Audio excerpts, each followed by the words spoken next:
It is a historic day in the Holy Land this morning. In just a few hours, the United States will open its embassy in Jerusalem after moving it out of Tel Aviv. Celebrations are underway this morning ahead of the grand opening, but the Israeli military says it is bracing for up to 100,000 protesters along the Gaza border. Here's Israel's ambassador to the UN, Danny Danon, this weekend with me, weighing in on what he's expecting on this historic day on Sunday Morning Futures yesterday.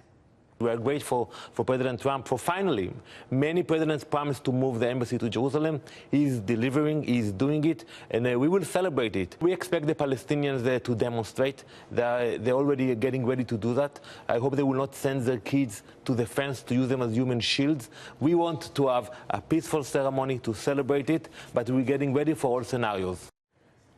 Ambassadors from more than 24 countries are attending today's dedication ceremony. And joining me right now to talk about it is House Judiciary Committee member, Congressman Louie Gohmert of Texas. Congressman, it's good to see you, sir. Thanks so much for joining us.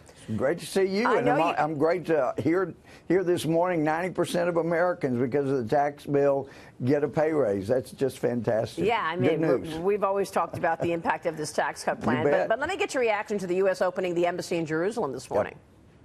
You bet. I think it's fantastic. And who would have ever dreamed that President Donald J. Trump would be the president that kept his word on recognizing Jerusalem as the true capital? I mean, let's face it, it's 3,000 years ago, Jerusalem became the capital for the Jewish people, the Israeli people, and it's just awesome that today is the day my country, the United States, under the leadership of Donald Trump, is recognizing that. I think it's going to end up being such a great blessing for America, protesters considered. It's a great day. Yeah, let me ask you this, because we had on a guest earlier in the program, Congressman, and he, honestly, I think he was just wanting to disagree with President Trump on everything. So he was pushing back on everything. And let's face it, he also worked for the Obama administration. But he said, look, moving the embassy to Jerusalem does nothing for the peace process. And you say?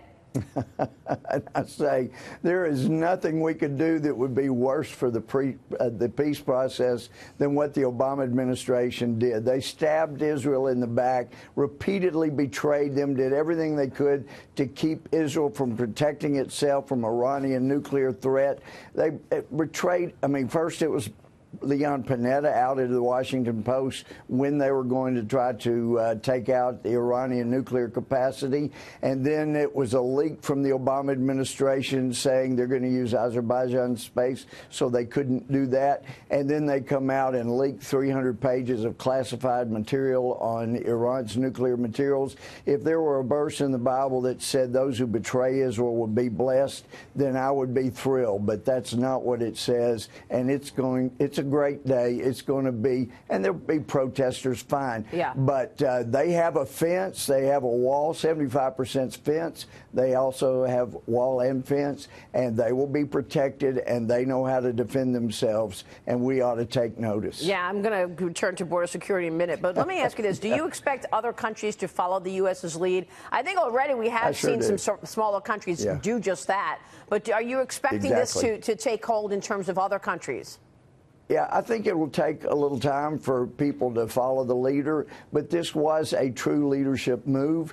And, yeah, there are going to be other countries that follow. Initially, there are, I think, 3 countries that eventually got on board. But you're going to see more as time goes on, because they're going to realize, you know what, we want to be as good a friend because of all the Israeli technology, all the things they're developing in Israel. We need that. Maybe we better recognize their capital, too. And I'm thrilled that it's the United States that giving the impetus to other countries to go ahead and recognize what's been true for 3,000 years.